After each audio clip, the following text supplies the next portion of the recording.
नमस्कार, आप सभी का बहुत बहुत स्वागत है, अभिनंदन है। मैं हूँ कॉमेडियन अभय कुमार शर्मा। और जैसा कि आप सब जानते हैं कि देश में विकास की जो गंगा बह रही है, उसमें समाज का कोई भी वर्ग आज नहीं पिछड़ा है, नहीं बिछड़ा है। ऐसे में देश के दिव्यांगजन आत्मनिर्भर हो रहे हैं और दिव्यांगजन तरक्की की राह पर चल रहे हैं। और इस अभियान को सफल बनाने में हमारे पदाधिकारियों का बहुत बड़ा योगदान है। विशेष रूप से अगर हम मध्य प्रदेश की बात करें तो यहाँ भी दिव्यांगजन के लिए काफ़ी अनुकूल वातावरण बन चुका है। और इसके लिए सबसे ज़्यादा अगर कोई श्रेयस्कर हैं तो हमारे मध्य प्रदेश के आयुक्त निशक्तजन डॉक्टर श्री संदीप रजक जी। सर, आपका हमारे साथ बहुत बहुत स्वागत है बातचीत में। जी, धन्यवाद। श्री संदीप रजक जी विगत 35 वर्षों से दिव्यांगजनों की सेवा में अपना जीवन खपा रहे हैं। जबलपुर में स्थापित बंधन पुनर्वास केंद्र इनके सेवा कार्य का एक प्रतिबिंब है। अब ये विगत 5 वर्षों से आयुक्त निशक्तजन मध्य प्रदेश का पदभार ग्रहण किए हुए हैं और पूरी कर्मठता और ईमानदारी से दिव्यांगजनों की सेवा और दिव्यांगजनों का सहयोग कर रहे हैं। और आप सभी को ये बताते हुए मुझे हर्ष की अनुभूति हो रही है कि विगत वर्ष 2022 के लिए और 23 के लिए श्री संदीप रजक सर को महामहिम राष्ट्रपति जी द्वारा श्रेष्ठ आयुक्त निशक्तजन भारत का पुरस्कार प्रदान किया गया है। और ये हम सब के लिए काफ़ी गौरव का विषय है। और आज हमारे लिए गौरव का विषय यह है कि सर हमारे समक्ष मौजूद हैं। तो सबसे पहले सर मैं जानना चाहूँगा कि दिव्यांगजनों के लिए कुछ करना है, ये आपके मन में कैसे जागृत हुआ? देखिए अभय जी, मेरे जो मामा जी हैं, सगे मामा जी हैं, वो अष्टावक्र हैं। दोनों हाथ दोनों पैर उनके जो है काम नहीं करते हैं ठीक से। और बहुत बचपन से जब मैं उनको करीब से देखता था, मेरी माँ उनकी सेवा करती थी, तो मैं देखता था कि उनको बहुत कठिनाइयों का उनका जीवन रहा और उनको अन्य प्रकार की जो बीमारियां भी साथ साथ होती रही, तो बहुत ही मुश्किल से वो अपना जीवन यापन करते थे। और दिव्यांगजनों की क्या समस्याएं हैं, कैसे उनके लिए हम कुछ कर सकते हैं, एक हमेशा मन में एक जो है मेरा भाव रहा। तो मैंने इस फील्ड को, इस क्षेत्र को चुना और मैंने जो अपनी सारी शिक्षा दीक्षा भी जो है मैंने उसमें ली। और मैं स्पेशल एजुकेटर भी हूँ। मैंने जो है BEd mental retardation, special education में डिप्लोमा, लर्निंग डिसेबिलिटीज़ में कोर्स सारे मैंने करे। और मैं लगातार दिव्यांगों के लिए लगभग 35 वर्षों, जैसा आपने बताया कि मैं निरंतर बचपन से कम उम्र से ही मैं लगातार इनके लिए कुछ ना कुछ करता रहा। और मैंने इस फील्ड को चुना और कुछ ना कुछ इनके लिए कुछ कर सकूँ, इनको समाज की मेन स्ट्रीम में लाने का मेरा कुछ प्रयास हो सके, इसका मैं प्रयास करता था। जी, तो सर आपने जैसा कि बताया, लेकिन आपकी भी एक अवस्था रही होगी, आप भी आपके समक्ष भी तमाम समस्याएं रही होंगी। तो आपके लिए कितना आसान था इस क्षेत्र में काम करना? जैसा कि अगर 30-35 वर्षों का आपका अनुभव है तो मुझे लगता है काफ़ी बालपन से ही आपके अंदर ये सेवा भाव जागृत हुआ होगा, जी, ये सेवा भाव आया होगा। तो कैसे आपका शुरुआती जीवन कितना कठिन रहा और ये फिर कैसे संभव हुआ? इस शुरुआती जीवन तो समझ लीजिए कि हम बहुत ही सामान्य परिवार से आते हैं। जब मैं कक्षा 9 में आया तब मेरे घर में लाइट आई थी। हमारे घर में लाइट नहीं हुआ करती थी, बिजली नहीं हुआ अरे! करती थी। और 2 किलोमीटर दूर से हम लोग पानी भर के लाया करते थे घर के लिए। और कच्चा मकान हुआ करता था, पिताजी हमारे बहुत संघर्ष कर रहे थे। तो ये सब चीज़ों को देखते हुए और साथ साथ एक मन भाव था कि हम अपने जीवन का उपयोग किसी दूसरे की पीड़ित मानवता की सेवा कर सकें, उसको आगे ला सकें, एक हमेशा से भाव रहा है। इसलिए निरंतर गतिविधि में आगे बढ़ा। और विशेषकर मैं समझता हूँ कि जो दिव्यांग हैं उनको अवसर कैसे दिया जाए कि वो अच्छा आगे बढ़ सकें और अपने जीवन को खुशहाल बना सकें, इसके लिए मैं निरंतर सोचता रहता हूँ। बिल्कुल सर, कई लोग अपने परिवार में डॉक्टर को देखते हैं, इंजीनियर्स को देखते हैं, वो उनकी तरह प्रोफेशनल्स बनना चाहते हैं, लेकिन आपने अपने मामा जी को देखा और आप उनकी समस्या के लिए उनकी बैसाखी बनने की दिशा में आगे बढ़े। और न सिर्फ एक मामा जी बल्कि आज तो पूरे मध्य प्रदेश के साथ साथ पूरे भारतवर्ष के लिए और मैं तो कहूँगा कि पूरे विश्व के लिए आप एक प्रतिमान के रूप में स्थापित हो चुके हैं। पहले तो आपको बहुत बहुत बधाई राष्ट्रपति पुरस्कार के लिए। जी जी, बहुत बहुत धन्यवाद। तो सर, जबलपुर में मैं एक बार गया था जी और जबलपुर में एक शाम दिव्यांगों के नाम कार्यक्रम था। जी तो वहाँ पर मैं कई सारे दिव्यांगजनों से मिला। तो जबलपुर आचार्य रजनीश जी का भी शहर है, काफ़ी उन्हें ख्याति मिली वहाँ से और आज एक अच्छे संत के रूप में स्थापित हैं। लेकिन मुझे एक दिव्यांग कह रहे थे कि ये जबलपुर के कोहिनूर हैं। जी जी। तो मतलब ऐसे इतना अमिट छाप आप दिव्यांगजनों पर कैसे छोड़ पाते हैं? इतना लगाव कैसे आपको हो गया इस चीज़ से? जी, जब भी मैं दिव्यांगजनों से मिलता हूँ तो उनको मैं ये एहसास नहीं होने देता हूँ कि मैं उनसे अलग हूँ। बिल्कुल बहुत आत्मीयता से मैं उनसे गले मिलता हूँ और चाहे दिव्यांग किसी परिस्थिति में हो, कौन से वस्त्र पहना रहे, चाहे उसको धूल मिट्टी उसके शरीर में लगी रहे, लेकिन मैं उसको बिल्कुल हमेशा गले में लगाता हूँ। और विशेषकर हमारे जो बौद्धिक दिव्यांगजन हैं, जी। जो हमारे मानसिक मंद हमारे दिव्यांगजन हैं, जो सबसे कठिन फील्ड मानी जाती है, बिल्कुल। उन लोगों के लिए कुछ करना जो कि अपने बारे में कभी नहीं सोच पाते, अपने बारे में कुछ नहीं करते, उनको किसी प्रकार का कोई लालच नहीं, बिल्कुल जस्ट भगवान का स्वरूप होते हैं वो। उनमें ये भी नहीं है कि अगर उनको आप लाखों रुपए दे दीजिए तो उनके लिए कोई उनकी वैल्यू नहीं होती है। वो बस प्यार स्नेह चाहते हैं। तो उनके लिए जो काम करने का जो जज्बा था, उसमें निरंतर हमने काम किया। और जो दिव्यांगजन है वो मुझे, क्योंकि आत्मीयता से वो भाषा समझ लेते हैं, वो कई बार दिव्यांगजनों के लिए कोई आप शब्द कहेंगे तो सुनेंगे, ऐसा नहीं है। अगर आपकी फीलिंग्स हैं उनके लिए तो वो जी। पक्का आपसे लिपट जाएंगे और अपनी बातें कहेंगे और आपको अपना मानेंगे। बस इतना ही मैं कह सकता हूँ। इसी कारण से चाहे जबलपुर के दिव्यांगजन हो, मध्य प्रदेश में कहीं भी जाता हूँ, किसी संस्था में जाता हूँ कि दिव्यांगजनों से मिलता हूँ, या सफ़र में कहीं मेरे को ट्रेन में या कहीं और मेरे को दिव्यांग मिलते हैं, थोड़ी ही देर में वो मेरे बिल्कुल अपने जैसे हो जाते हैं और उनके पालक भी मेरे साथ जुड़ जाते हैं। जी बिल्कुल। ये तो मैं खुद महसूस कर पा रहा हूँ। मैं आपको बता दूँ कि मैं भी दिव्यांग हूँ। आप जानते हैं, बताना क्या है खैर। लेकिन मेरी जो समस्या है दृष्टि बाधित होने की या और कुछ समस्याएं, जैसे चाहे अगर हम ऑर्थोपैडिक बात करें या हम हेयरिंग इम्पेयर्ड की बात करें, सबकी अपनी भिन्न भिन्न चुनौतियां हैं।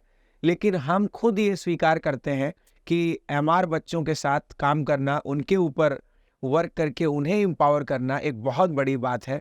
और सच में आपको बताएं कि हमारे लिए तो वो एक इंस्पिरेशन है कि वो जिस तरह से सरवाइव कर सकते हैं तो हम क्यों नहीं कर सकते। और आज छोटी छोटी बातों पर सर मैं कहूँगा जी कि लोग हार मान जाते हैं। जी जी आज समाज में सुसाइड की टेंडेंसी बढ़ रही है, जी। लोग जीवन समाप्त करने के बारे में सोचने लगते हैं। इन दिव्यांग जनों को देख के इतने लोगों से आप मिले हैं, इस क्षेत्र में काम कर रहे हैं लगातार, जी जी। तो इससे जोड़ करके आप क्या संदेश देना चाहेंगे ऐसे लोगों को जो जीवन में हार मानते हैं? जी। तो आपको, आपके मन में भी ऐसे दिव्यांग जनों को मिलके कोई ख्याल आता होगा जो सामान्य लोगों को आप संदेश देना चाहते होंगे? जी, मैं ये कहना चाहूँगा कि एक बहुत अच्छा संदेश है कि हाथ की लकीरों पर कभी घमंड नहीं करना। हाथ की लकीरों पर कभी घमंड नहीं करना, क्योंकि तकदीर तो उनकी भी होती है जिनके हाथ नहीं होते हैं। क्या बात है सर। तो मैं समझता हूँ कि जिनके हाथ नहीं हैं वो भी आज बहुत कुछ कर रहे हैं। हमारे विक्रम अग्निहोत्री जी हैं जिनके दोनों हाथ नहीं हैं, हमारे इंदौर के। और विक्रम जी एक ऐसे आइकन हैं, फुटबॉल खेलते हैं बहुत अच्छा एकदम लिखते हैं, बहुत अच्छा पढ़ते हैं, बहुत अच्छा कर रहे हैं। अभी वो एलएलबी भी कर रहे हैं, काफ़ी कुछ। और सबसे बड़ी बात है कि दोनों हाथ बिल्कुल ना होने के बावजूद भी कार को वो इतना अच्छा चलाते हैं, और इंदौर से कार चला करके वो हमारे भोपाल तक, मेरे कार्यालय तक भी आ जाते हैं। अरे और वो वाह। पहले ऐसे व्यक्ति हैं जिनको ड्राइविंग लाइसेंस जो है, विशेषकर हमारे जो केंद्रीय जो परिवहन मंत्री हैं नितिन गडकरी जी के भी आज हम लोग सबको करना पड़े, उनको बहुत प्रयास करना पड़े और उनको प्राप्त हुआ है। तो मैं समझता क्या हूँ बात कि है। कोई भी चुनौती नहीं है जीवन में, चुनौती तो सबके साथ है, मगर दिव्यांगजन भी और सामान्य जनों को भी संदेश हमारे दिव्यांगजन देते हैं कि हम इतनी चुनौतियों के बावजूद भी हम सोचते हैं कि हमारा दर्द सबसे बड़ा है, हमारी तकलीफ सबसे बड़ी है, मगर कोई तकलीफ किसी की बड़ी नहीं है। आप हिम्मत मत हारिए, आगे बढ़िए निश्चित रूप से, और करते रहिए, सफलता मिलेगी और निश्चित रूप से आप एक अच्छे मुकाम पे पहुंचेंगे। और अभय जी, आपने भी जो स्थान बनाया है, आपने भी जो शुरुआत की है, तो आप भी तो पूरे देश भर में हमारे जो दृष्टिबाधित दिव्यांगजन है और सभी दिव्यांगजनों के एक बड़े आइकन हैं। आप हमारे जो इंटरनेशनल फेम हो, आप सब चैनलों में आते हो। तो मैं आपके इस इंटरव्यू के माध्यम से मैं दिव्यांगजनों को, विशेषकर उनके पालकों को और उनके जुड़े हुए सभी कुटुंबों को, उनके मित्रों को भी कहना चाहूँगा कि हमारे दिव्यांग किसी भी कम से कम नहीं है। माननीय प्रधानमंत्री नरेंद्र मोदी जी ने जिस प्रकार का एक भाव दिखाते हुए उनके लिए विकलांग और अन्य जो शब्द कहे जाते थे और एक दिव्यांग शब्द दिया, तो हम लोग बहुत माननीय प्रधानमंत्री जी का भी आभार व्यक्त करते हैं। और विशेषकर दिव्यांगजनों में जो स्वाभिमान जगह है, तो मैं तो ये प्रयास कर रहा हूँ कि दिव्यांगों को कैसे दिव्यांगता से दिव्यता की ओर ले जाया जाए, तो इसके लिए हमारा निरंतर प्रयास है और मध्य प्रदेश में हम लोग उसमें सफलता की ओर बढ़ रहे हैं आगे।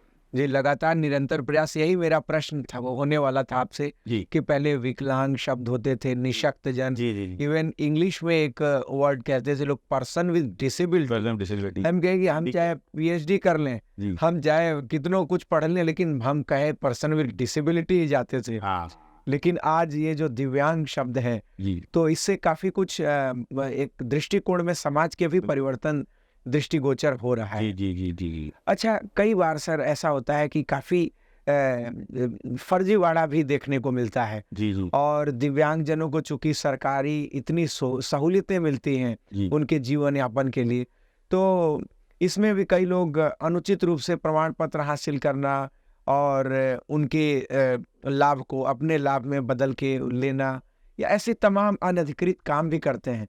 तो मैंने सुना है कि मध्य प्रदेश में आप काफी इस मामले में भी मुखर होके काम कर रहे हैं, काफी मतलब काफी चर्चे हैं इसके, तो इस बारे में सर कुछ जी, बताइए कैसे। जी। अब ये ऐसा है कि चूंकि क्वासी जुडिशल कोर्ट है हमारी और दिव्यांगजनों को न्याय मिले, यह हमारा मुख्य काम है।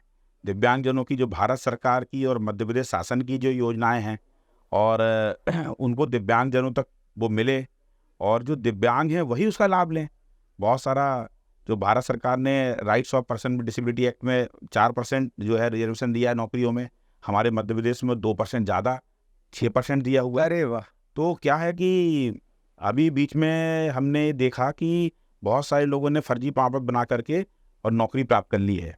जी तो हमने लगातार इसमें चिंतन मंथन किया और शुरू से मेरा मानना था कि जिसका जो अधिकार है वो उसका अधिकार मिले, बस इतना ही मेरे को काम करना है, जा करके अन्याय ना हो पाए। तो हम सोशल जस्टिस के लिए काम करते हैं, तो हमने इसमें काम किया है और ऐसे बहुत सारे लोग अभी पकड़े में आ रहे हैं जिन्होंने फर्जी तरीके से प्रमाण पत्र बना करके और चाहे नौकरी में आ गए हैं या रेलवे में लाभ ले रहे हैं या अन्य प्रकार की योजना में लाभ ले रहे हैं, तो उसमें बहुत कठोर कार्रवाई कर रहे हैं, क्योंकि जो एक्ट है वो बहुत ज़्यादा उसमें प्रावधान है दिव्यांगजनों के हित में, उनके अधिकार की बात होती है, इसमें राइट्स की बात होती है दिव्यांगजनों के। जी तो उसमें 2 साल की जेल और 1 लाख का जुर्माना है। तो यह मध्य प्रदेश में कार्रवाई बहुत तेज चल रही है। मैं आपके माध्यम से मध्य प्रदेश के सभी दिव्यांगजनों को, बल्कि पूरे भारत देश के दिव्यांगजनों को मैं कहना चाहूँगा, आप चिंता मत करिए। कोई फर्जी दिव्यांग लेके अगर आपका अधिकार छीनेगा तो उसको छोड़ेंगे नहीं, उसके ऊपर कठोर कार्रवाई करेंगे। बिल्कुल। तो भैया, अगर किसी तरह का जो भी ऐसा कुछ सोच रहे हैं, खुराफात मन से निकाल दीजिए, क्योंकि जो अपने आयुक्त निशक्तजन संदीप रजक सर का ये जो एक कार्रवाई वाला बुलडोजर है, वो ऐसे अनुचित पूर्ण कार्य करने वाले लोगों पर, उनके फर्जी प्रमाण पत्र पर चलता है। तो और यह यकीनन जो जिसका हक है उसे वो मिलना चाहिए। आप जिसकी पात्रता रखते हैं आपको उसका लाभ उठाना चाहिए, ऐसे अनुचित कार्यों से बचना चाहिए। सर, आपके भी प्रेरणा के लिए, आपके भी जीवन के लिए कई बार आपको ये दिव्यांगजन, आप जैसा कह रहे थे कि आपको संजीवनी देते हैं, कई बार आपके भी जीवन में ऐसी प्रेरणात्मक गतिविधियां होती हैं, तो आप दिव्यांगजनों से कितना प्रभावित हैं खुद? मैं देखिए, परम पूज्य रामभद्राचार्य जी को हम जब देखते हैं जी और उनसे जब भेंट करने का अवसर मिला, उनका सानिध्य मिला और इस प्रकार से जो उनकी क्षमता है, तो मैं समझता हूँ कि कहाँ इतनी क्षमता, उनकी बराबर क्षमता का तो मैं व्यक्ति नहीं देखा आज तक। जी सर, मैं इतना भी बड़ी क्षमता उनके पास में है, कितना ज़्यादा वो लोगों से परिचित हैं, कितने लोगों के नाम आवाज़ को वो याद रखते हैं, बिल्कुल। कितने ग्रंथों को, गीता को, रामायण को, महाभारत को उन्होंने पूरा कंठस्थ, कहना क्या, पूरा उनके वो स्वयं ही एक उसके रूप में वो जीवित रहते हैं, जीवन जीते हैं पूरा, और तपस्वी व्यक्ति हैं। तो दिव्यांगों को कैसे हम किसी स्तर पे भी कहीं कम आंक सकते हैं, कैसे कम आंकें? जो लोग इसको कम आंकते हैं, तो आप भी उसका उदाहरण, ऐसे और भी बहुत सारे दिव्यांग अलग अलग क्षेत्रों में है। तो मैं समझता हूँ कि ये मूर्खता की बात है कि किसी दिव्यांग कम आंकना। सिर्फ उनको अवसर दे दीजिए और उनके लिए कोई जो है कुछ ऐसी सहायता उनको प्राप्त हो जाए जिससे वो अपना परफॉर्म कर सकें, आगे बढ़ सकें, इतना ही है। सर, शिक्षा कौशल अभिभावकों के लिए क्या कहना चाहेंगे? कई बार अभिभावक दिव्यांगजन जैसे पता चलता है कि बच्चे के पास, संतान के पास कोई शारीरिक कमी है, दिव्यांगता है, तो अभिभावक बहुत निराश हो जाते हैं। एक बार दिव्यांगजनों को सशक्त करने के लिए आप उनके लिए कुछ विशेष रूप से सर बताइए। मैं तो आपके इस चैनल के माध्यम से मैं कहना चाहूँगा कि जो हमारे पेरेंट्स हैं, अभिभावक हैं, वो बिल्कुल भी यह ना सोचें कि उनका जो बालक है, जो बालिका है, जो दिव्यांग है, कुछ उसको समस्या है, तो उसके लिए चिंता करने की आवश्यकता नहीं है। वो बिल्कुल अच्छे से अपना आगे बढ़ेगा, शिक्षा ग्रहण करेगा। शासन ने प्रावधान किया हुआ है समावेशी शिक्षा, जिसको अंग्रेजी में इंक्लूसिव एजुकेशन की व्यवस्था कहते हैं, वो व्यवस्था पूरे देश में और मध्य प्रदेश में तो लागू है बहुत अच्छे से, और स्कूलों में भी उनको सुविधा दी जा रही है। 0 रिजेक्शन पॉलिसी है, कितना भी 100% दिव्यांग भी होगा तो भी उसको दाखिला मिलेगा और उसको शिक्षा का अधिकार है।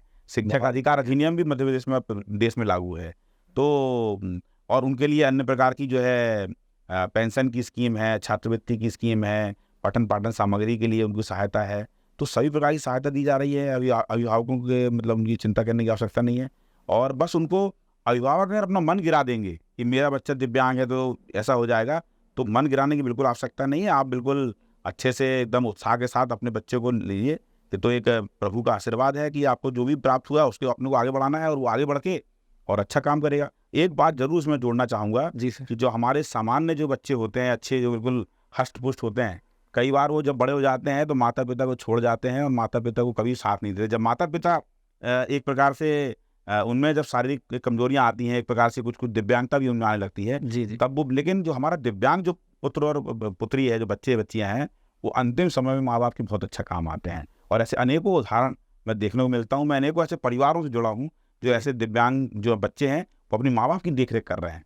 तो बहुत ज़्यादा ज़रूरी है कि उनको आप बहुत अच्छे से उनका पालन पोषण करिए, और किसी प्रकार की समस्या है तो मुझ तक आइए, मैं बैठा हूँ बिल्कुल, आपसे हमेशा तैयार हूँ, आपके परिवार के लोगों से मिलने को तैयार हूँ, दिव्यांगजनों से मिलने को तैयार हूँ। तो सर लोग कैसे पहुँचे आप तक? हमारा जो है भोपाल में मुख्यालय है, और एक बात और मैं बताना चाहूँगा कि हमारी जो न्यायालय है वो भोपाल में हमारी मुख्य पीठ बैठती है, परंतु हमने मध्य प्रदेश में विशेष रूप से ये लागू किया कि हम चलित न्यायालय लगाते हैं अपनी। जो हमारी मोबाइल कोर्ट है वो हम जिला स्तर पर, तहसील स्तर पर ले जाने की कोशिश करते हैं, जितना जैसे संभव हो सका तो हम उसको वहाँ ले जा करके और डोर स्टेप उनको वहीं उनका निराकरण करते हैं, उनकी समस्याओं का, और उनको सब प्रकार की समस्याओं को दूर करके शासन की जो उनसे मिलने वाली सुविधाएं हैं या अन्य प्रकार की उनको समस्याएं वो दूर करने का काम उनके वहीं पे करते हैं।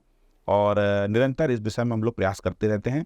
और कोई वेबसाइट, एप्लीकेशन या कुछ? जो हमारी जो ईमेल आईडी है, उस ईमेल आईडी पर भी जो है उसमें आप हमको मैसेज कर सकते हैं, और हमारी जो वेबसाइट है सोशल जस्टिस की, उसमें भी आप अपना एक संदेश भेज सकते हैं, और या तो चिट्ठी के माध्यम से या स्वयं उपस्थित होकर के, या जिले में हमारे जो सोशल जस्टिस के हमारे हर डिस्ट्रिक्ट में जो आज सोशल जस्टिस के हमारे डिप्टी डायरेक्टर, जॉइंट डायरेक्टर्स के जो हमारे ऑफिसेज हैं, वहाँ पर भी आप संपर्क कर लेंगे तो मेरे से संपर्क हो जाएगा।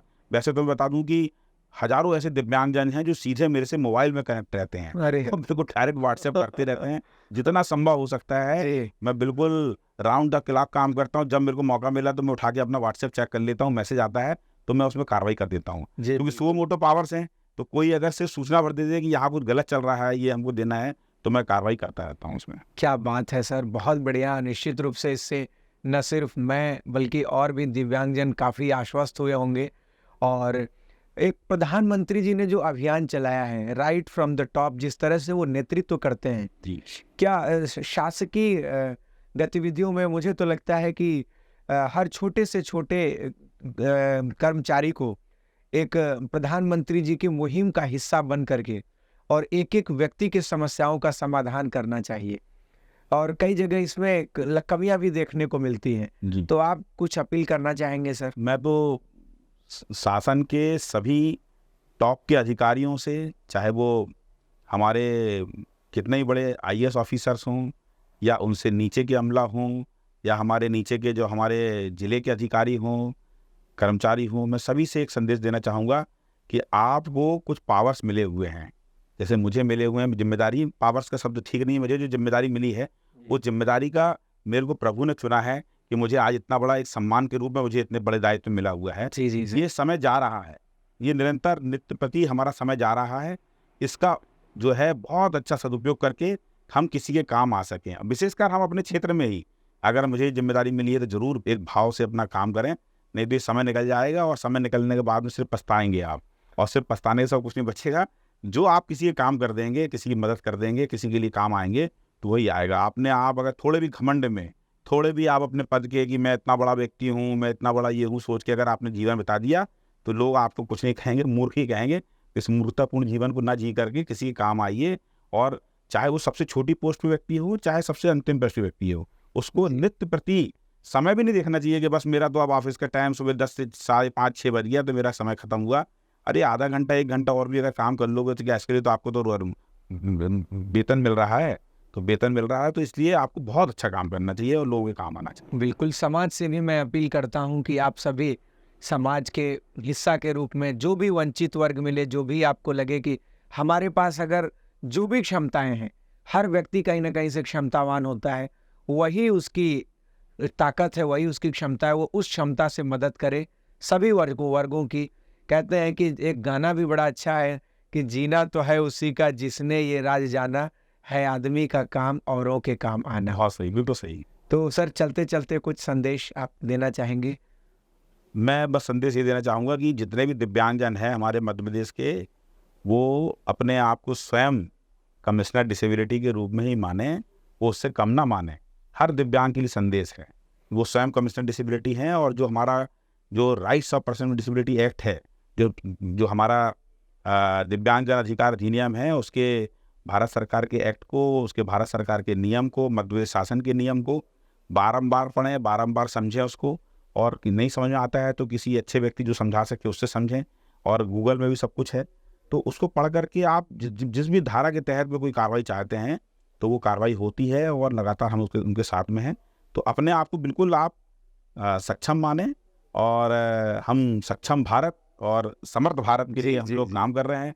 जैसे प्रधानमंत्री जी ने सबका साथ और सबका विकास और सबका प्रयास, तो उसी के हम उसमें अनुकल्पन में काम कर रहे हैं। हमारे मध्य प्रदेश के मुख्यमंत्री माननीय डॉक्टर मोहन यादव जी भी निरंतर दिव्यांगजनों के लिए, उन्होंने आके शुरुआत ही इस विषय में की, दिव्यांगजनों के साथ मिल करके उन्होंने अपना जो है शुरुआत की, दिव्यांगजनों के लिए सोच रहे हैं जी। तो मैं निश्चित रूप से मानता हूँ कि मध्य प्रदेश के प्रत्येक दिव्यांगजन उसमें अच्छे से लाभान्वित होंगे, उनको सहायता मिलेगी। और मैं पूरे देश के हमारे दिव्यांगजनों को भी कहूँगा कि इसी प्रकार की गतिविधियाँ जो है वो उनके प्रदेशों में भी अगर कुछ मदद चाहते होंगे तो मैं यहाँ बैठे बैठे हमारे सब मित्र हैं, हमारे सब दूसरे स्टेट के जो काम करने वाले डिस्ट्रिक्ट, जी सर, तो उनसे भी मैं कहूँगा कहीं ना कहीं जो भी है उनकी समस्याएं वहाँ भी दूर होंगी। जी, तो कहते हैं सक्षम जो कि काफ़ी बड़ी संस्था है, मेरा खुद जुड़ाव है, और काफ़ी राष्ट्रीय स्तर पर, बृहद स्तर पर दिव्यांगजनों के लिए सेवा के साथ सहयोग का और दिव्यांगजनों के सशक्तिकरण के लिए कार्य कर रही है। और बड़ी अच्छी 2 लाइन है कि प्रज्ञा चक्षु प्रगटे अपने में, विकास पथव चलना है, बुद्धि विवेक परिश्रम द्वारा स्वाभिमानी अब बनना है। बहुत बहुत शुक्रिया सर। हमारे साथ थे डॉक्टर श्री संदीप रजक सर, आयुक्त निशक्तजन मध्य प्रदेश।